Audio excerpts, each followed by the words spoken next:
Hola a todos, bienvenidos a Tocando desde la Segunda Silla. Damos la bienvenida a los que nos acompañan aquí en vivo y a los que nos están acompañando desde un video. Bienvenidos a esta serie que estamos estudiando. Esta es la lección número 9 y estas lecciones vienen de un libro que escribí hace muchos años. Y este libro se llama Tocando desde la Segunda Silla y es para el apoyo del ministerio. Y nos enseña la importancia de encontrar nuestro lugar en el cuerpo de Cristo y también poder funcionar juntos en unidad para la armonía que trae la gloria a Dios. Entonces, espero que hasta ahora hayas disfrutado los estudios y esta noche quiero concentrar mi atención en el tema del aliento, del ánimo. El aliento, el ánimo es algo muy importante en nuestra vida porque todos atravesaremos épocas en las que enfrentamos desaliento. Todos tendremos lo que yo llamo experiencias de desierto. Y necesitaremos a alguien que nos anime en el camino. Y esta palabra de hecho significa traer valor o valentía a quienes les hace falta, traerles esperanza. Y quiero comenzar el día de hoy compartiéndoles una historia. Una historia que me impactó hace muchos años. Yo he servido a Dios desde 1972. Y Dios sabía qué necesitaba cuando fui salvo. Me puso en una iglesia donde había una señora que siempre se sentaba a la izquierda del podio, del púlpito. Y en esos años ella tenía unos 60 años de edad, yo tenía 17. Y yo creía, bueno, pero esta qué vieja es. Y yo solo tenía 17 años de edad, pero ella decidió que ella me iba a mantener dentro de la iglesia. Y vaya si la necesité. Y esta adorable señora era lo que yo llamo una pellizcamejillas. Y cada servicio llegaba conmigo, me pinchaba las mejillas y me decía, qué orgullosa estoy de ti. Y ella no tenía la más mínima idea de que ese era el último servicio al que planeaba ir. Que estaba dispuesto a irme a renunciar porque sentía que era un hipócrita, porque no sabía cómo vivir para Jesús. Y otra vez me pellizcaba las mejillas y me decía, hijo, nos vemos esta noche, ¿o no? Y yo pienso, bueno, ella ya tiene todos estos años de edad. Entonces mejor vengo esta noche, no vaya a ser que se muera y yo me sienta culpable por todo esto. Por eso le prometí así, nos vemos esta noche en el servicio. Otra vez me pellizcaba las mejillas y me hacía prometer que vendría el miércoles. Y esto lo hizo por muchos años. De hecho, fui a esa iglesia por 15 años y siempre lo hizo. Y llegó el momento en el que ya tenía unos 10 años predicando y seguía haciéndolo. Y una noche, cuando me fui a hacer ministerio de tiempo completo, yo tenía un pañuelo en ambas manos porque todos estábamos llorando. Estaba dejando a la gente que había sido familia para mí. Y esta señora llegó, me pellizcó ambas mejillas y me abrazó. Y luego me dijo, yo sabía que lo ibas a lograr. Le pregunté, ¿y usted cómo sabía que lo iba a lograr? Y ella dijo, porque no te iba a permitir que fracasaras. Y muchas veces le he pedido a Dios, Dios, por favor, multiplica esta clase de gente. Aquellos que infunden ánimo en el cuerpo de Cristo, porque no creo que tengamos suficientes. Y la oración que hago siempre es, Señor, ayúdame a infundirle ánimo a alguien, a animarles a que no se rindan, porque sí tendremos que fallar. Vamos a tropezar, vamos a caer. Pero ¿cuántos saben que si hay alguien que puede infundirnos ánimo, que puede darnos aliento, podremos lograrlo? ¿Podremos lograrlo? Claro que sí. 3 meses después de que esta señora me abrazó, ella partió a la presencia del Señor. Pero vaya si doy gracias por ella. He escuchado a algunos de los mejores predicadores del mundo, pero les aseguro, estoy aquí esta noche, gracias a esta hermanita y a su negativa a dejarme renunciar. Y a veces pienso que no se requiere mucho talento para pellizcar las mejillas de alguien y animarlos para que estén en el próximo servicio.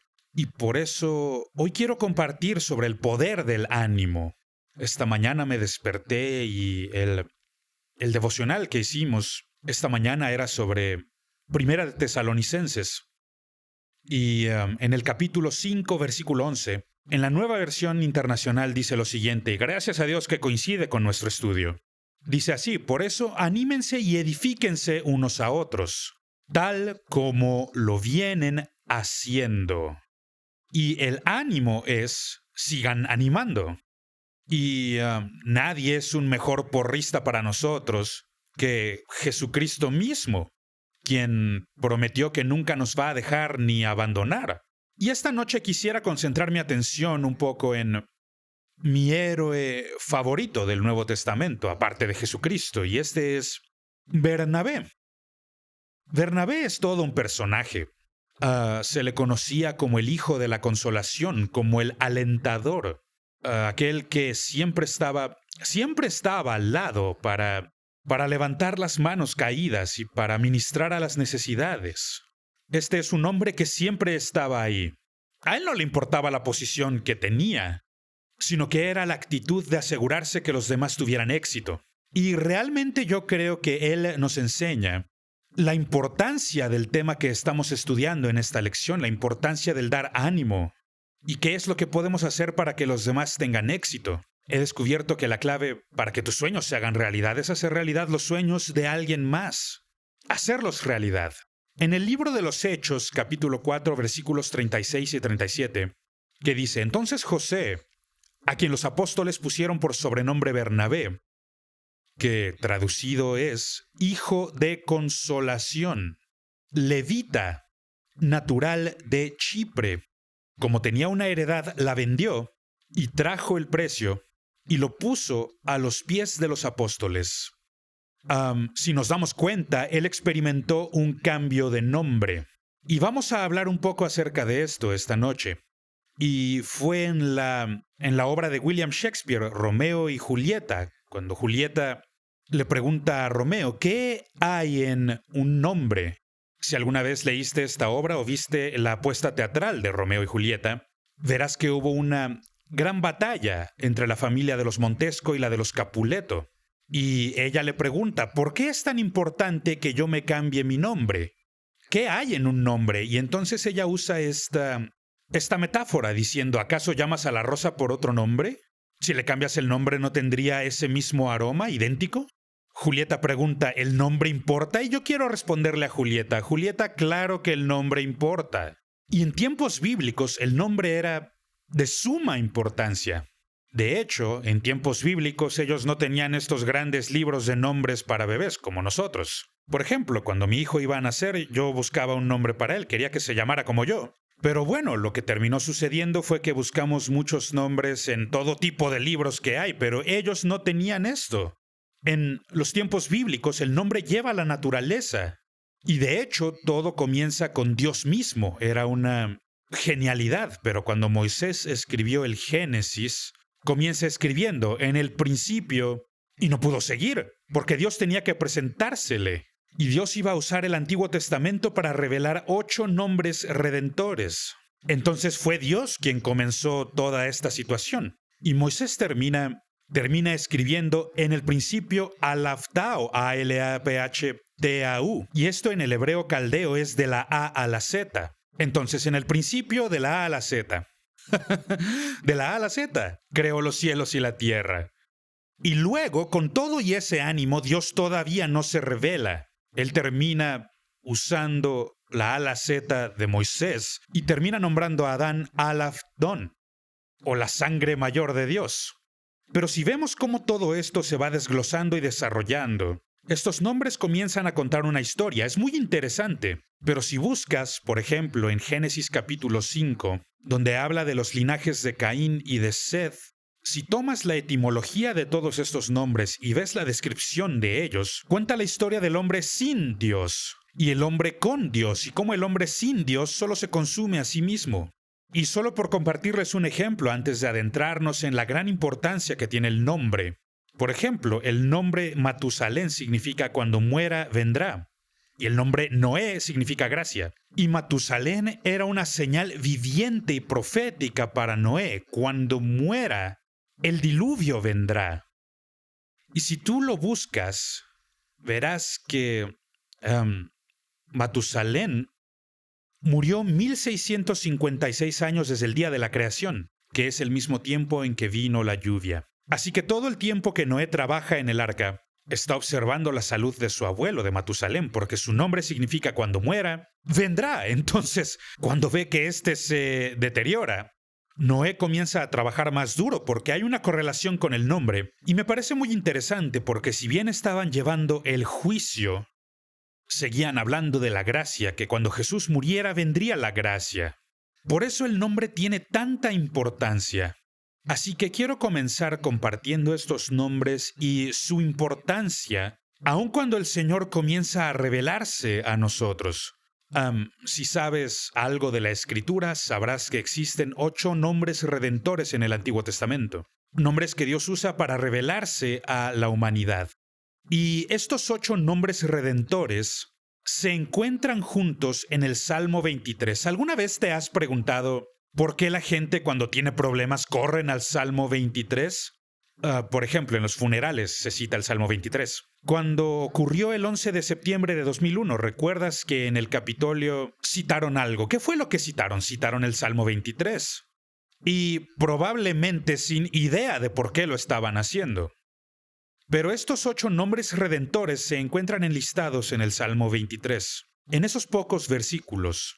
Y vamos a verlos por un momento porque quiero ilustrar la importancia del nombre y mostrarles por qué pasó. En primer lugar encontramos Jehová Roí, y este nombre significa nuestro pastor. El Señor es nuestro pastor. Y nada me Jehová Jireh, nada me faltará. Porque no solo es mi pastor, Él también es quien me provee. Y me hará descansar Jehová Shalom. Confortará mi alma, Él es mi sanador, Jehová Rafa. Me guiará por sendas de justicia, Jehová Sidkenu. No temeré mal alguno, porque tú estarás conmigo, Jehová Shama. Aderezas mesa delante de mí en presencia de mis angustiadores. Jehová Nisi, mi estandarte de victoria. Y Él es Jehová Makadesh, aquel que nos santifica, para que el bien y la misericordia me sigan todos los días de mi vida, y en la casa del Señor moraré por largos días. Y quiero que entendamos que Dios comenzó con este proceso, porque en tiempos bíblicos muchos de ellos experimentaron cambios de nombre a medida que su naturaleza era cambiada por Dios. Por ejemplo, sabemos que Jacob tuvo un cambio de nombre cuando Dios le llamó Israel porque quería cambiar su nombre, su naturaleza y cambiar su destino. Así que en la Escritura estos nombres significan mucho. Ahora podemos entender por qué la gente va al Salmo 23, porque sabemos bien que en Proverbios capítulo 18, versículo 10, dice que el nombre del Señor es una torre fuerte. Las torres gemelas cayeron, pero hay una torre eterna que no puede ser movida, que no puede ser derribada, y por eso la gente corrió al Capitolio a gritar el nombre del Señor. Por eso es importante comprender que aun en tiempos en que no comprendamos el significado de los nombres, Dios sí que lo conoce y hay algo en el espíritu que nos atrae a estos nombres. Y estos nombres comienzan a darnos ánimo y aliento. Gracias a Dios por el Salmo 23. Me encanta, amo leerlo, amo estudiarlo. Hay mucho ahí. Y temo que al solo mencionarlo nos vamos a atascar aquí, pero en realidad están, por ejemplo, las 4 etapas en la vida de un soldado. Está, por ejemplo, ¿sabes? El matagigantes. Está el guerrero herido, está el veterano restaurado y los que están alrededor de la mesa haciendo planes. Hay tanto que estudiar del Salmo 23, mucho. Están los 8 nombres redentores que acabo de citar para ustedes. Hay demasiado que estudiar solo del Salmo 23, hay mucho material.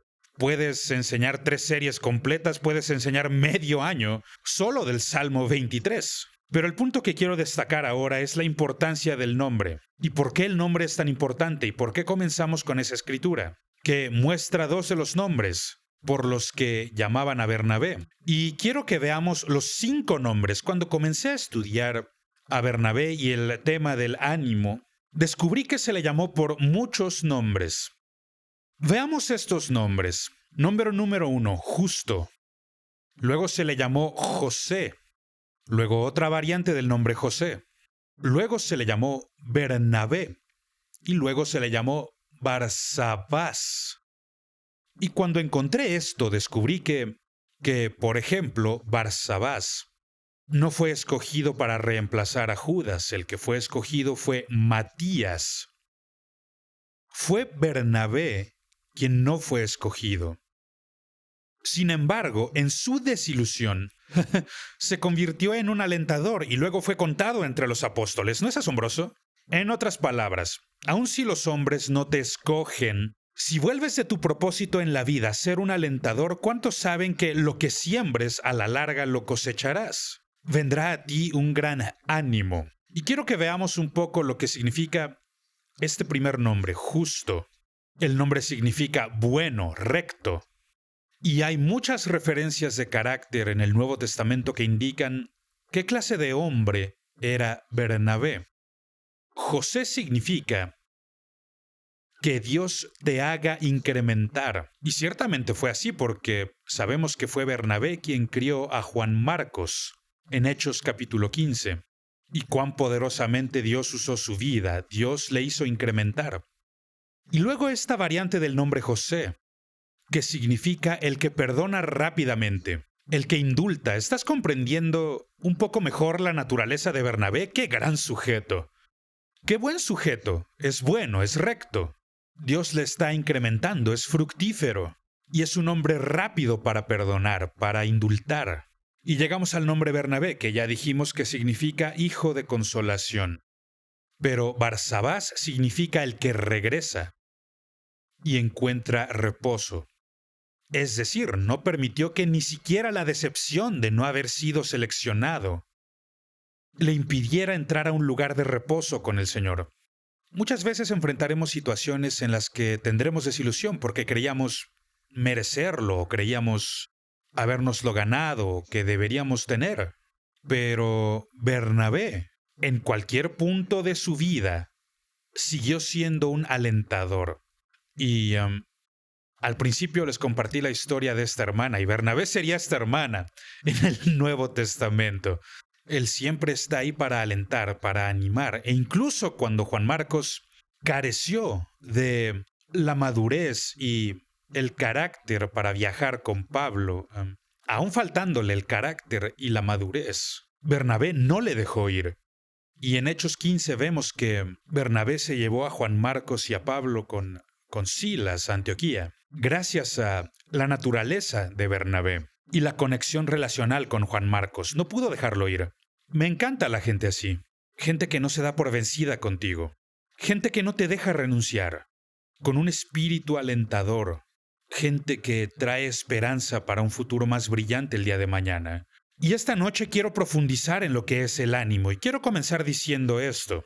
No hay mejor manera para animar y alentar a alguien que el entrenarles y capacitarles para tener éxito en lo que Dios les ha llamado a hacer. Es el mejor ánimo del mundo. Recuerdo cuando recién comencé a predicar. Vaya, sí hice sufrir a la gente que me escuchó. Y se requirió bastante ánimo de mi parte para continuar, porque no sabía ni de lo que hablaba. De hecho, alguna vez lo dije. La noche en que me consagré para predicar, ni siquiera sabía predicar. No tenía idea. Y bueno, mucha gente reconoce que tiene ese llamado y va a un seminario. Y eso no pasó conmigo. Yo le pregunté al Señor, Señor, ¿qué es lo que quieres que haga? Y me dijo, predica mi palabra. Y yo hice como que no entendía, porque yo no quería predicar. Entonces dije con un tono muy profundo y religioso, oh Dios, ¿qué quieres que haga? Y me dijo, predica mi palabra. Y yo decía, oh Dios, háblame, dime qué hacer y yo lo voy a hacer, predica mi palabra. Oh Padre. Y así me la pasé por 6 meses. ¿Cuántos saben que Dios es misericordioso? Él es misericordioso. Pudo haberme matado y hubiera estado justificado en hacerlo porque yo era muy tonto, pero un buen día le dije al Señor, Señor, ¿qué quieres que haga? Y Él me dijo, predica mi palabra. Yo dije, Señor, si este eres tú, ¿cuántos han dicho lo mismo? Si este eres tú. Yo sabía que no era yo. Yo dije, Señor, si este eres tú, envía a que alguien me lo diga. Después llegó una hermana bastante corpulenta, yo la amaba con el corazón. Y sabía que si esta hermana tan grande venía, era por Dios, no vendría por su cuenta. Y yo pensé, vaya, me salvé, pensé que me la había librado. Y hasta parecía que yo le había llamado, porque en medio del servicio ella se levantó y se dirigió hacia donde yo estaba. Y me dijo fuerte y claro, lo que sea que Dios te haya mandado a hacer, hazlo, ¿me oyes? Y su cara me decía, no me hagas volver aquí, ¿eh? Será mejor que hagas lo que te dijo. Y yo recuerdo, no sabía ni cómo hacerlo y fue así como yo entré al ministerio. Levanté la mano y estando en una iglesia pentecostal nadie me prestó atención. Entonces empecé a mover la mano así para que la gente supiera, no, este no está alabando al Señor, porque la gente decía, mira, Dios bendiga a este hermano. Y yo estaba haciendo este gesto y por fin el que estaba en el púlpito Me dijo, ¿quieres decir algo? Y yo dije, bueno, si se puede. Y estas son mis palabras textuales. Así entré al ministerio. Yo dije, no sé ni cómo entrarle a esto. Eso fue lo primero que dije. Dije, pero desde hoy soy un predicador. Y así empecé. De una manera muy extraña. Y la verdad bastante tonta. Pero el que estaba dirigiendo el servicio era un poco más tonto que yo.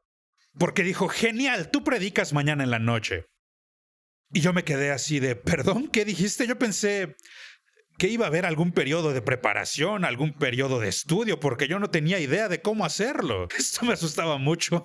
Recuerdo que a la siguiente noche abrí la Biblia por la mitad para poder ir hacia atrás o hacia adelante. No tenía idea de lo que estaba haciendo. Y al final del servicio estaba llorando de tal manera. La gente venía al altar y yo quería preguntarles, ¿pero qué fue lo que dije? De verdad, cuéntenme. ¿Qué les hizo venir acá? De verdad no sé ni lo que dije. Y fue así como comenzó el ministerio. Pero la gente comenzó a animarme y a guiarme, a hacerme saber cuáles eran mis errores. Y ya han pasado tantos años, tanto tiempo, desde que el Señor me llamó a predicar. Y ha sido ya tanto tiempo. Y ahora quisiera hablar un poco sobre el Salmo 127 y quiero hablar sobre cómo puedes llegar a ser un alentador en el proceso de levantar a la siguiente generación y la importancia de este tipo de gente en tu vida, quienes te entrenan y, como muchos saben aquí, especialmente en esta iglesia, el apóstol Yerton ha sido ese entrenador en mi vida y, Dios mío, cuántas veces me ha enseñado a hacer las cosas y también me ha enseñado a no hacer cosas. Porque bueno, yo no sabía qué es lo que estaba haciendo. Entonces, animar en términos de dejar una marca indeleble en la vida de alguien es capacitarlos para cumplir con la voluntad de Dios. Esto es tremendo. En el Salmo 127 se comienza diciendo que si el Señor no edifica la casa, en vano trabajan los que la edifican. Y entonces, de lo que nos habla es sobre la paternidad. Y trata con aquellos que están en las puertas, con los padres naturales, con los padres espirituales, los padres de la ciudad. Y estos padres son una representación de cómo estamos levantando a la siguiente generación. Es decir, necesitamos una relación con nuestro Padre Celestial. ¿Cuántos aquí comprenden que si no conocen a su Padre Celestial, ni siquiera saben qué es lo que tienen disponible? La palabra Padre significa sostén, significa fuente. Todo se origina en Dios. Él es la fuente, eso significa Abba. Fuente, sostén, aquel que te provee, aquel que te da y el que te sostiene en la vida. Entonces, comienza con Él. A menos que el Señor esté involucrado, en vano estamos trabajando. ¿Qué significa? Que a menos que Él sea quien te edifica, a menos que sea Dios quien te esté animando, que sea Él quien te esté apoyando, a menos que Él te esté llamando, estás perdiendo el tiempo. Porque no puedes llegar y simplemente decir que eres un ministro. Hace poco estaba a la mesa con un hombre y hablábamos de nuestro llamado. Habían otras 2 personas sentadas con nosotros. Tenían muchos problemas en el ministerio. Les pregunté cuándo fueron llamados. Me dijeron, nunca. Les dije, ¿nunca? ¿Intentas hacer esto y sin haber sido llamado? Es decir, ¿Dios nunca te llamó a hacer esto?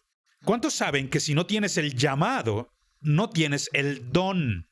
Y si no tienes el don, no tienes la gracia. Y si no tienes la gracia, no tienes compañero. Y sin compañero no tienes frutos. Todo comienza con Dios llamándote y entendiendo tu llamado, tu don, tu gracia, tu compañerismo y eventualmente tu fructificación. Y por eso tenemos esta serie de lecciones. Tienes que descubrir a dónde perteneces. Tienes que entender a qué fuiste llamado a ser, porque Él te ha dotado para lo que te haya llamado a ser. Habrá gracia para esto. Y gracias a Dios habrá también un compañerismo. Viniendo hacia acá, yo sé que Dios me llamó a predicar, pero sigo haciendo mi oración de una sola palabra: ¡ayuda! Porque si no estás aquí conmigo, estoy perdido si tú no me apoyas. En esto no es más que solo esfuerzo humano, con fruto humano, no es nada eterno. Entonces necesitas entender que todo comienza con el Padre Celestial, mientras Él comienza a levantarnos y mientras empieza a llamarnos a nuestro lugar. Ahora, con la paternidad viene nuestra identidad, autoridad y destino. Esto ya lo discutimos. En una lección anterior ya hablamos de la importancia de las cosas que solo un padre puede poner en tu vida. pero entender que todo surge de nuestra relación con el Padre. Dios traerá gente a tu vida, incluyendo tu Padre terrenal, para que impartan cosas en ti. Pero hasta que ellos te revelen al Padre celestial, seguirás caminando con la fuerza de la carne. Por eso nuestra tarea como padres, incluso padres terrenales, es poner el ejemplo del Padre celestial. Pero también están los padres de la ciudad. Y dice que si el Señor no guarda la ciudad, es decir, a menos que haya un padre en la ciudad, hay una conexión y una liberación de tus características particulares en lo que sea que produzcas. Por ejemplo, yo fui pastor en una localidad llamada Perryton, Texas, y el señor Perry era un hombre poderoso, orgulloso y muy rico. Y él ayudó a establecer esta ciudad. Y me causa gracia porque al llegar a la ciudad el primer letrero que ves es bienvenido a la ciudad con orgullo. Ciudad con orgullo. Esa característica en su vida estaba conectada con la misma ciudad que ayudó a fundar. Hay una transformación que se está dando en el este de este estado, Kentucky, donde pastorea el pastor Donald Sims. Y esta ciudad pasó por un cambio cuando cientos de personas, de hecho miles de personas, marcharon para tomar la ciudad para Dios.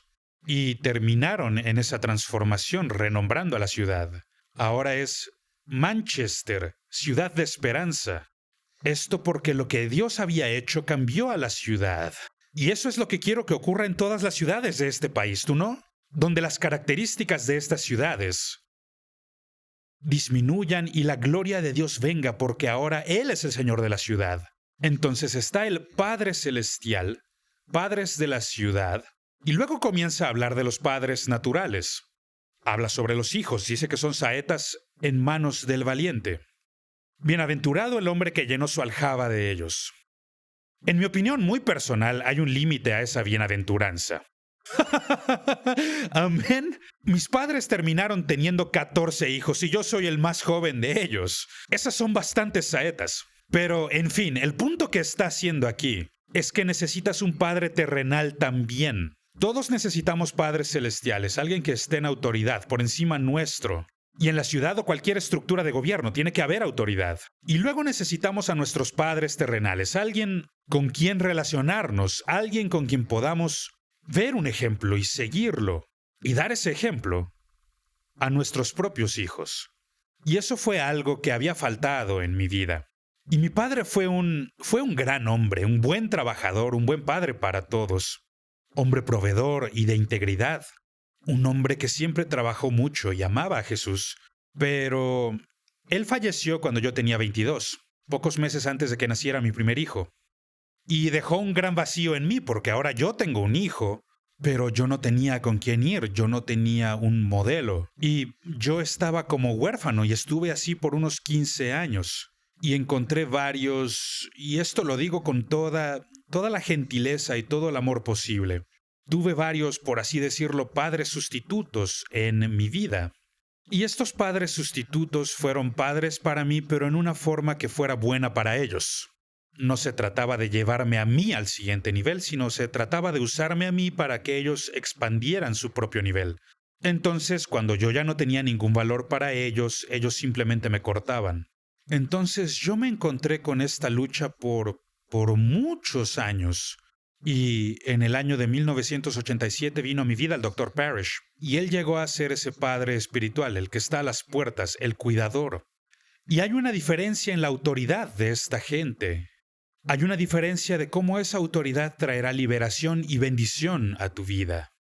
Es diferente si el pastor de esta iglesia ora por esta región. Son diferentes a tu oración, por ejemplo. Llevan más peso, tienen un mayor impacto. Es una mayor esfera de influencia. Y esto no significa que Dios te ame menos. Significa que tiene un mayor nivel de autoridad. Tenemos que entender el impacto de las palabras. Cuando Dios comenzó a hacerme avanzar en la vida, a promoverme, a usar mi vida, descubrí que mis palabras tenían mucho mayor poder de lo que tenían años antes. Y tenemos que asegurarnos de que nuestras palabras correspondan con la voluntad de Dios. Porque, por así decirlo, la gente dependerá de ello. Y el punto al que quiero llegar es que estos 4 tipos de padres tienen una parte básica en tu desarrollo.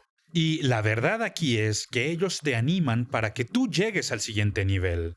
Entonces, si bien Dios se revela a través de sus 8 nombres redentores, nosotros tenemos que entender que cada uno de estos nombres redentores, por ejemplo, Jehová Sidkenu, que es la fuente de mi justicia, Jehová Shalom, es la fuente de mi paz.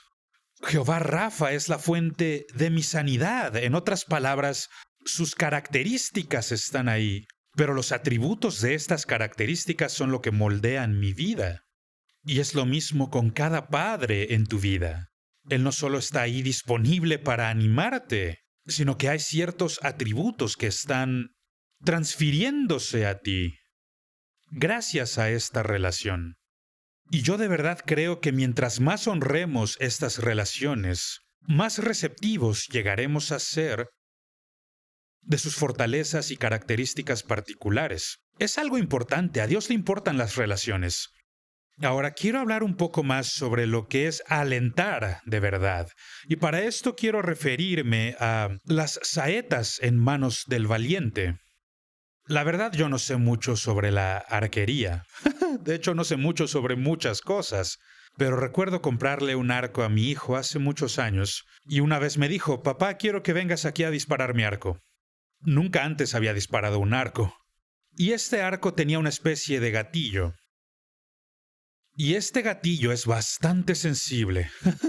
Y tienes que sacar este sistema del gatillo y tienes que ponerlo junto a tu quijada y apretar un botón. Desafortunadamente, yo no hice lo correcto porque tenía mi pulgar en el botón. Y eso solo se hace si tienes ya el gatillo. Entonces disparé el arco y este arco se disparó directo a la casa. El blanco estaba totalmente en otro lado, pero bueno, lo único que hice fue apretar el botón. Y la flecha salió disparada a un lugar totalmente distinto del blanco. Y de lo que me di cuenta era de que necesitaba mucho más entrenamiento. Necesitaba saber más para hacerlo bien. Pero a lo que quiero llegar es que hay ciertos pasos en el proceso de animar y alentar a alguien. Y si usted puede imaginar en su mente, de hecho iba a traer un pequeño arco y flecha, pero todavía no sé mucho sobre arquería y ustedes me caen bastante bien. Así que no quería matar a nadie intentando ilustrar un punto, pero el asunto con la aljaba es que esta es inútil a menos que estés cerca de ti. Entonces tiene que haber algún tipo de asociación. Y creo que esto es lo que nos impide ser padres para la siguiente generación. Nos da miedo de que se acerquen demasiado a nosotros, demasiado como para ver nuestros errores, nuestras fallas. ¿Cuántos saben que sí las tenemos? Todo el mundo las tiene. Pero tenemos que ser lo suficientemente vulnerables para que aprendan de nuestras debilidades, no solo de nuestra fuerza. Seguro hace algunas semanas compartí con ustedes. Hace años enseñé a un grupo de niños. Servía como maestro de niños. Enseñé por años. Y ellos me veían en la posición de maestro. Mi hija estaba en esa clase y me conocía como papá. Y uno de los niños se le acercó, supongo que pensó que era algo impresionante. Se le acercó preguntándole cómo es vivir con Rick Clendenin todo el tiempo. Y si conoces a mi hija, sabrás que esa es la pregunta que más le gusta responder. Porque su respuesta fue, no es la gran cosa. La verdad no es para tanto. Es decir, no se levanta en las mañanas y dice, abran sus Biblias. Él no se despierta rodeado de gloria. A lo que voy es que ella me conocía con un nivel de intimidad que ellos no tenían. Ellos me conocen a un nivel de enseñanza y de don, pero ellos no saben quién soy yo. Entonces, la asociación es necesaria para que nosotros podamos obtener ese nivel íntimo de relación y podamos experimentar los atributos. Entonces, la primera cosa que hay que hacer es tenerlos cerca. Tiene que existir esa cercanía. Lo segundo es que debe haber un estándar. Porque cuando habla de saetas o flechas, no es algo que puedas ir a comprar a tu tienda de deportes favorita.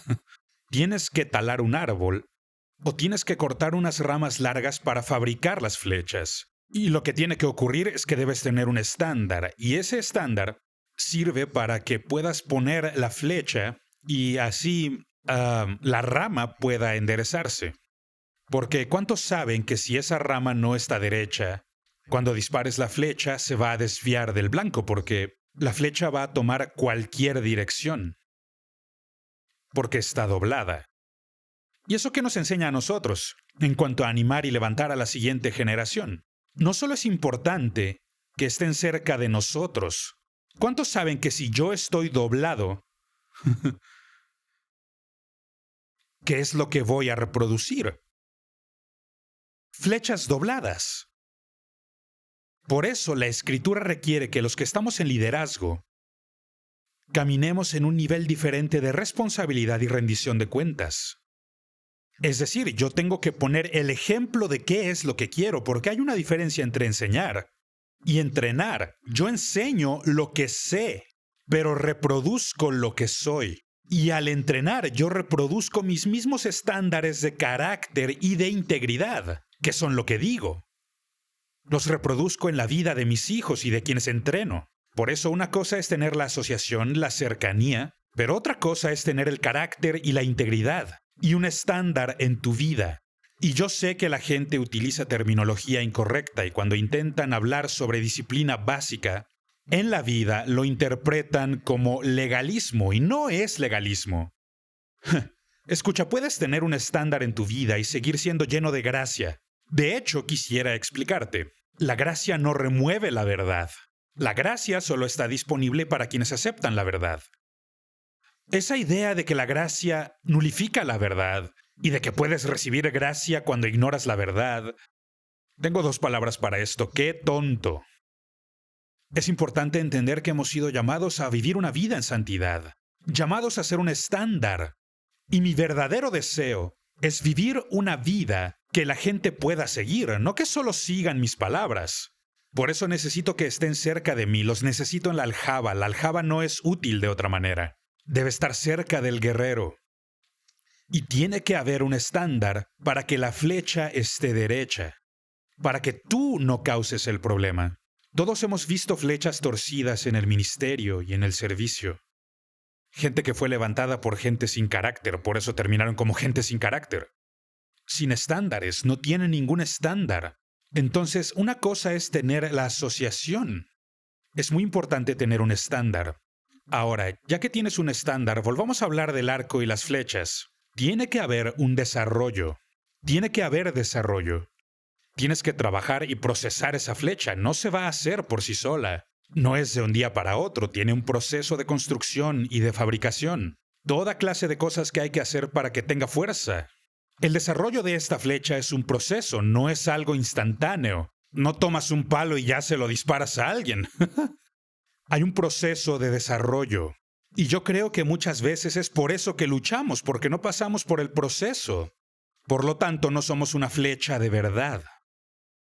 No podremos acertar en el blanco, de hecho nos vamos a desviar del blanco. Por eso tiene que haber desarrollo. Y el proceso de desarrollo generalmente dura más que nuestra paciencia. Toma un rato, toma tiempo. Recuerdo cuando fui llamado al ministerio. Le decía a Dios, ya estoy listo, estoy listo, estoy listo. Pero mientras más maduro, más le digo al Señor, no estoy listo. Y cuando llegué al punto en el que dije de verdad que no estoy listo, Él me dijo, estás listo. Es decir, ahora dependerás de mí. Entonces, para la gente que quiere ser promovida y que anhela posición, por lo general es mejor que se sienten un rato hasta que ya no sea algo que, entre comillas, desean con todo el corazón. Pero comienzan a ganar experiencia, así les llamo, ganadores de experiencia. Gente que ha ganado experiencia en temporadas de la vida, para no desviarse del blanco.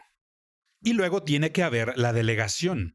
Una de las cosas que aprendí de los arcos y las flechas es que tienes que poner la flecha en contacto con la cuerda. No puedes ponerla en donde se te dé la gana, tienes que ponerla en la cuerda, es un lugar designado, tienes que ponerla ahí. Es un lugar delegado. Y depende de nosotros, los que lideramos, depende de nosotros descubrir cuáles son sus dones y su forma y ayudarlos a llegar a su lugar. Porque es posible que estén en el lugar equivocado. Una de mis escrituras favoritas está en Efesios capítulo 4. Verso 16, que dice que estamos todos ajustados por los ligamentos. Si te pones a investigar, es muy interesante porque entre mi muñeca y mi hombro hay una articulación llamada codo. Y ha estado ahí desde que yo nací, es algo sorprendente. 64 años. Nunca desperté y mi codo estaba en la cabeza. Pero voy a decirte algo, puedo tomar tu brazo, puedo extender tu brazo, puedo sentarme sobre tu codo y cuando se disloque, entonces, te digo, todo en el mundo va a parar hasta que ese codo esté bien. No podrás creer el dolor, ¿sabes por qué? Porque dentro de ese hueso hay médula, y esa médula da vida desde el hombro hasta la muñeca. Y si estás dislocado, no traes vida, lo que traes es dolor. Traes dolor hasta que estás puesto en tu lugar otra vez. No traerás vida hasta que estés en tu lugar. Y parte de eso depende de que nosotros lo desarrollemos y luego ayudarlos y delegarlos a un lugar donde puedan funcionar. No ponerlos en una posición fuera de lugar. ¿Cuántos saben que ahora mismo hay gente dislocada? Y si estás alrededor de ellos, no te traen vida, lo que te traen es dolor, porque están fuera de lugar. Por eso es importante entender el poder de delegar. Es algo grandioso poder delegar. Y hay ciertas cosas que puedo decirte al respecto. Si tienes a una persona que hace lo que tú haces y fue llamado a hacerlo y puede hacerlo por lo menos 80% igual de bien que tú, tendrás que delegar y dejar que él aprenda. Si tiene el 80% de tu capacidad, no digas, es que no quiero que cometa errores. ¿Y qué hay de ti? ¿Tú cometiste alguno? Claro que los cometiste, claro que sí. ¿Y sigues cometiéndolos? Sí. Y tienes que dejarles cometer errores para que así puedan desarrollarse. Tienes que delegarles. Compartiré una historia con ustedes. Cuando yo era niño, no éramos ricos. Yo se los he dicho antes. Pero fuimos los primeros del vecindario en tener una podadora eléctrica. ¡Oh, Dios mío! Disculpe usted, señor Elegancia.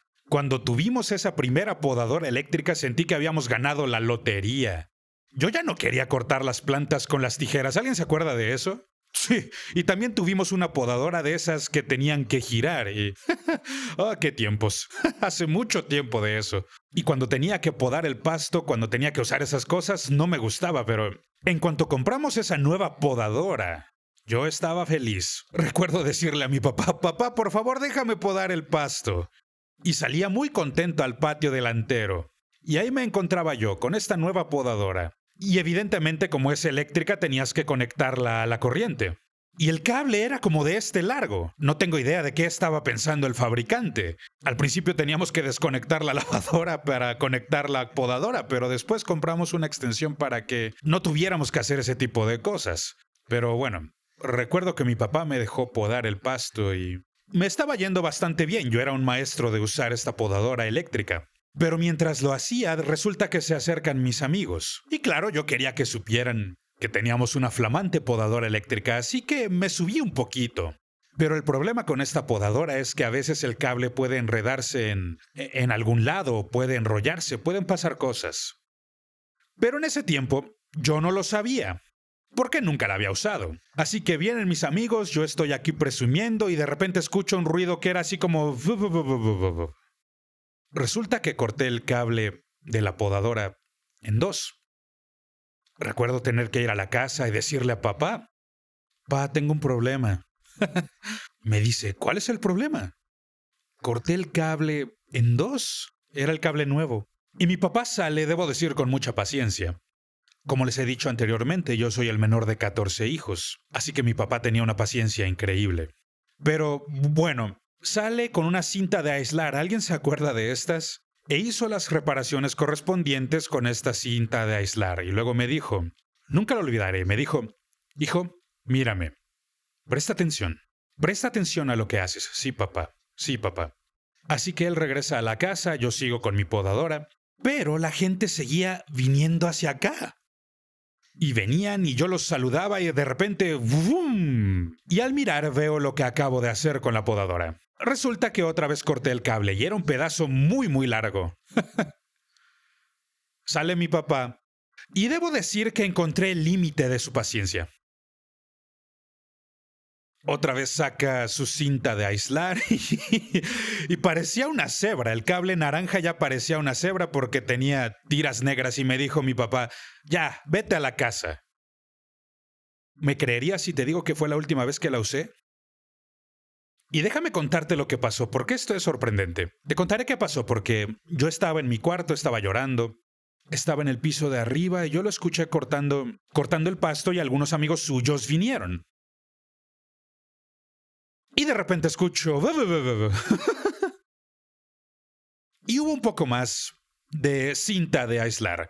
Mucha más cinta de aislar en este pobre cable. Pero, en fin, lo que ocurrió fue que él tenía más paciencia consigo mismo que conmigo. Pero mi papá fue un maestro en el arte de la podadora. De verdad, era un artista. Él podía cortar las formas que quisiera. Era buenísimo. Hoy tengo 64 años y pago a alguien para que pode mi pasto. Porque yo no sé cómo hacerlo. ¿Por qué digo esto? Porque tienes que tener algo de paciencia para que ellos atraviesen los... hasta que aprendan a hacerlo. ¿Me estás escuchando? Porque tienes que delegar. Y a veces la delegación es accidentada. Pero el resultado final valdrá la pena. Ahora te daré otro punto sumamente importante. No solo tienes que delegarlos a una posición.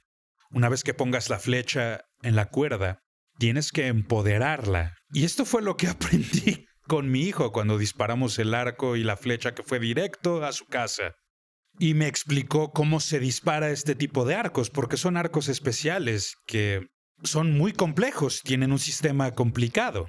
Pero llega el punto en el que todo ya es muy sencillo. A menos que lo sostengas por mucho tiempo.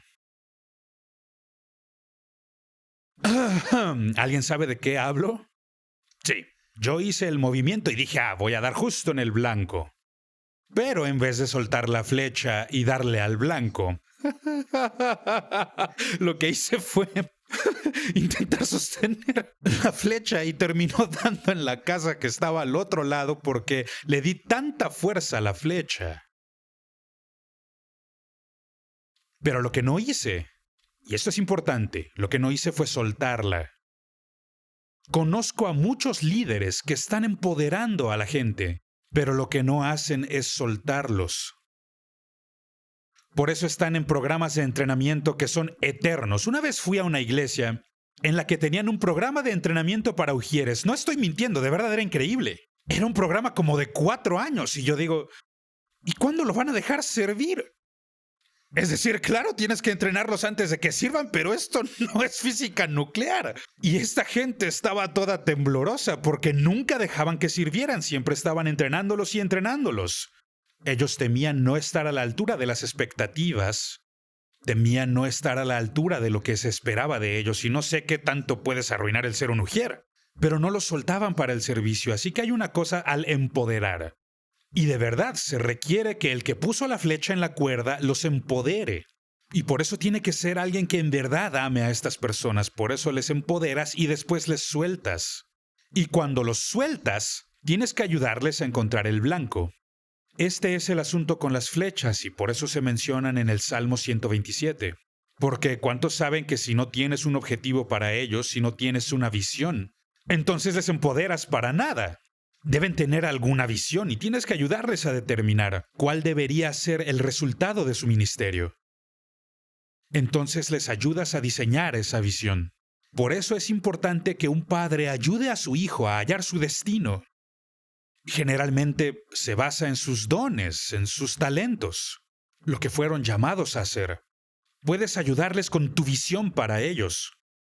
La Biblia dice instruye al niño en su camino y me encanta cómo se traduce esta palabra. La forma que ese niño haya tomado. Es decir, no intentes que un niño que toca el cello sea un jugador de americano profesional. No intentes vivir tu vida en ellos. Descubre quién es él, qué forma tiene y entrénalo de esa manera, para que pueda acertar el objetivo que Dios tiene para su vida. Entonces, una vez que les empoderamos y les soltamos, necesitamos capacitarlos para que tengan su objetivo, su visión. Y por supuesto tenemos que celebrar cuando acierten en el blanco. Eso es tan importante. He contado esta historia alguna vez, pero voy a repetirla. Yo recuerdo cuando el Dr. Parrish comenzó a ser mi padre. Recuerdo cuando descubrí el tesoro de la revista del liderazgo. Recuerdo la primera vez que descubrí esta publicación. Era una joya, tenía muchos artículos buenos. Y recuerdo que se me ocurrió la idea de presentarle esta revista al Dr. Parrish. Y si bien el Dr. Parrish escribió como 10,000 libros, seguro él sabe ciertas cosas que yo todavía no sé. ¿Sabes a qué me refiero? Pero bueno, me acerco de puntillas a su oficina y le digo, hermano, vea esto. Y bueno, debido a una condición que tiene en los ojos, no puede leer muy bien de cerca, necesita sus gafas. Entonces se pone sus gafas aquí y se pone a leer. No sé qué condición tenga, pero yo, por ejemplo, necesito lentes o un brazo muy largo. Pero en fin, me hizo caso, leyó la revista, se puso a leerla artículo por artículo, página por página. Seguro no pasaron 10 o 15 minutos cuando me dijo, Rick, mira esto. Esto es buenísimo. Y continuó leyendo esta revista, la revista del liderazgo. Y yo pienso, vaya, es sorprendente. Acabo de encontrar un tesoro. Y él me ayudó con estos artículos. Y yo estoy pensando, le acabo de mostrar al hermano algo valioso. ¡Qué emoción! Y recuerdo salir de su oficina y yo estaba en éxtasis, ¿sabes? Como si acabara de ganar una carrera o algo así. Y él me había animado tanto. Y regresé y me senté, y no lo olvido, eso fue un martes. Al día siguiente, miércoles, yo estaba estudiando, estaba con mi concordancia porque iba a predicar esa noche, así que decidí entrar a su oficina y tomar su concordancia porque él no estaba ahí. Y cuando entré a su oficina, ahí estaba la revista de liderazgo, pero no era una, eran como 1,000. Resulta que él se suscribió a esta revista y ya tenía muchísimos de esos números en su escritorio. Y esto fue así años y años. De repente me siento en su silla, estaba oscuro, y yo pienso, Dios, dame un corazón como el suyo, que cuando mis hijos me muestren algo, yo no termine colgándolo en la pared, sino que signifique algo para mí. Ayúdame a no tenerlos en poco. Ese es el corazón de un padre, cuando eres capaz de celebrar. Recuerdo cuando casé a mi primera ardilla. Mi papá me llevó una vez de cacería y yo casé mi primera ardilla. Era una ardilla horrorosa porque no tenía casi pelo, parecía una rata. Esa era mi suerte. Yo estaba tan contento de enseñarle esa rata a mi papá. Parecía un perrito French Poodle porque tenía pelito y parecía cualquier cosa excepto una ardilla. Pero yo estaba contento de mostrarle mi presa. Que Dios nos ayude a celebrar, no importa qué tan grande o pequeño sea su logro, que podamos celebrarlo a lo grande. Celebrar las victorias de nuestros hijos, sin tener por qué echarles en cara nuestras victorias. Eso hace un padre. Tienes que poder celebrar. Y cuando ellos acierten en el blanco, celébrales. Y comienza a buscar una oportunidad para promoverlos. Y luego soltarlos para la responsabilidad, porque ya han dado en el blanco. Así viene la promoción. Y luego tienes que ser capaz no solo de promoverlos, sino de apoyarlos. Y yo lo he experimentado en el último par de años. Ha habido transición en mi vida ya por 7 años. Me tomó 7 años para transicionar. Suena como mucho tiempo, pero me tomó unas 4 décadas llegar allá. Y delego el ministerio 1/3 a la vez. Tuve que hacerlo cuando enfermé. Al siguiente infarto tuve que entregar el segundo tercio y después ya el resto. Pero ahora yo les apoyo. Y recuerdo que antes me preguntaban toda clase de cosas. ¿Qué opinas de esto? Y recuerdo estar reunido en asamblea con ellos y les dije, yo votaré una sola vez. No me importa de qué se trate el asunto. Este es mi voto. ¿Tienen problemas? Aquí está mi voto. Yo no voy a liderar esto. Ustedes lo liderarán. Y yo les apoyaré cuando lideren. Ahora ya no es importante. Ya les enseñé todo. Ahora tómenlo y sigan adelante. Recuerdo cuando mi hijo llegó a ser mi pastor. Y recuerdo que me llamaba y me decía, papá, ¿qué piensas al respecto? Yo le decía, ¿sabes qué? Intento no pensar. Porque no creo que sea mi trabajo. decirte qué hacer. Yo te crié y tú puedes tomar las decisiones. Yo te apoyaré en las decisiones. ¿Y qué tal si me equivoco? Pues ¿cuál es el problema? Aprenderás de esos errores. Y tendrás que equivocarte porque si no, no aprenderás.